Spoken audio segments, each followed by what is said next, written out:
The crisis past, patients begin to sleep again. The pain is just a bad memory. The field hospital, a stopover to give them immediate surgical treatment as soon as possible after they were wounded, had done its job.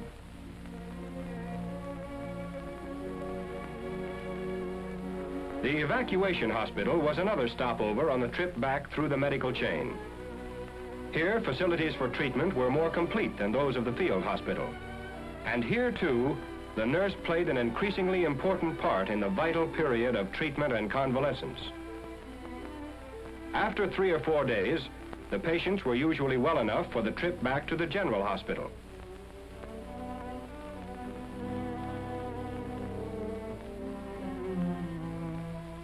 Trains waited for them, hospital wards on wheels.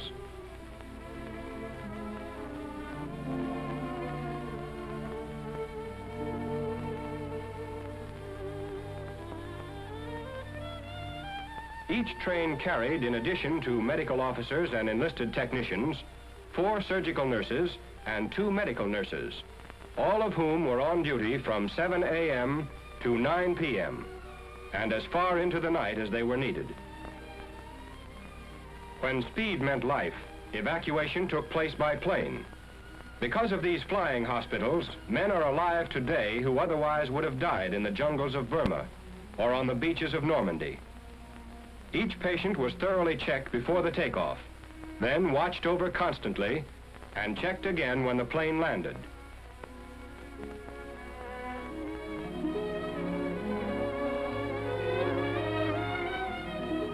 While in the air, the flight nurse was in complete charge, ready to handle every emergency and doing everything a doctor would have to do, except operate. Air evacuation was difficult and required specialized skill and training. The flight nurse had to be prepared for the unexpected. For the next moment, it might have and often did happen. At the general hospital in the theater of operation, other skilled teams of surgeons and nurses stood ready to take over where the frontline hospitals left off.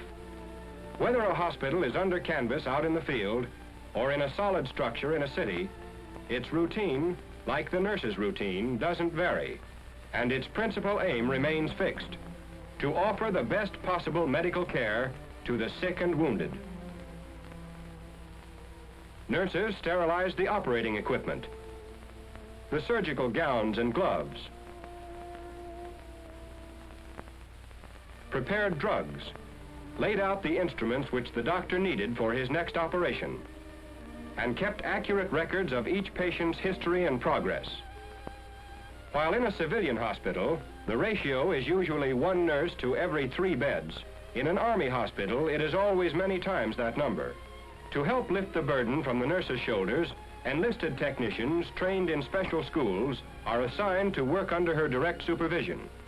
One of her biggest jobs is to teach these technicians both in the classroom and in the hospital wards. This means added responsibility for the nurse, for although she has less personal contact with her patients, she has to direct the activities of the personnel assigned to her, so that the treatment and well-being of her patients is assured. Relaxation and entertainment are an important part of medical treatment.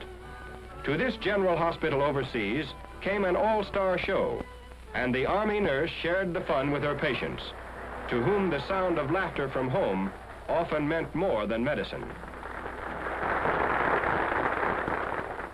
Later on, she may have spent a few minutes with the star. And there were times when she herself was the star of the show, like this nurse, the first woman to land on Bougainville. The umpire calls batter up, and the game is on. Army versus Army, as the nurses play the wax.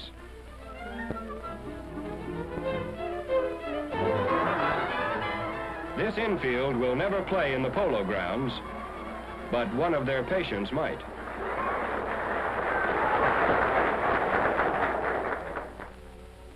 Off duty for a while, some nurses strolled through the streets and buildings of ancient cities. Others preferred a round of golf,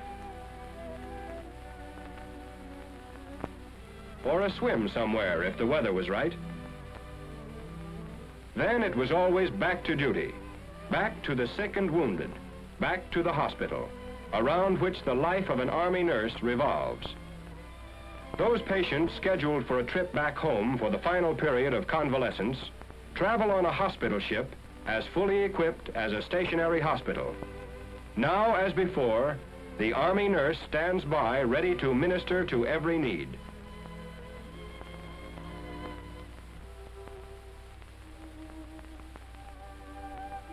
Next stop, a debarkation hospital.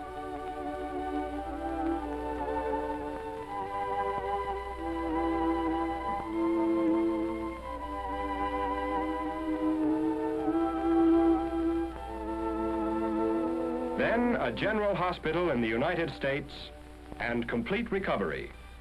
And this is the end of the long chain of evacuation, the general hospital back home. Here the Army nurse works patiently with her hands, her head, and her heart. Here she gently guides men back to the way of life they fought to protect. Although she might have volunteered to serve overseas, although she might chafe at what she considered the inactivity of working in a hospital in the United States or Alaska or Panama, the Army nurse soon learned that a battle line was wherever a soldier was stationed. What words of praise can measure up to these women whose very lives are given to nursing sick and wounded men? 1 million sick and wounded men, back to life and health. And yet praise is offered. Long hours of tireless service were remembered and recognized. The Army nurse, decorated for bravery and valor above and beyond the call of duty. And these nurses, imprisoned for 3 long years by the Japanese, asked only that they be returned to duty, for they could never forget the faces of American men tortured and killed by the enemy. Wherever transports took our soldiers, they also took the Army nurse to work by day, by night, on distant battlefields, to help make shattered bodies whole, to bring smiles to faces twisted with pain, to serve at the side of the American soldier during peace and war. This is the Army Nurse USA, ready to serve anywhere, under any circumstances, in time of need.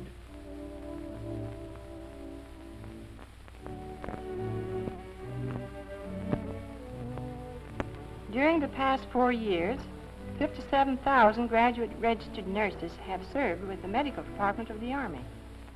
For us, the war is not yet over. Many nurses are still being sent to overseas theaters to care for American soldiers.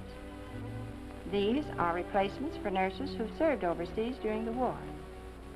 And the war is not yet over for many of our patients.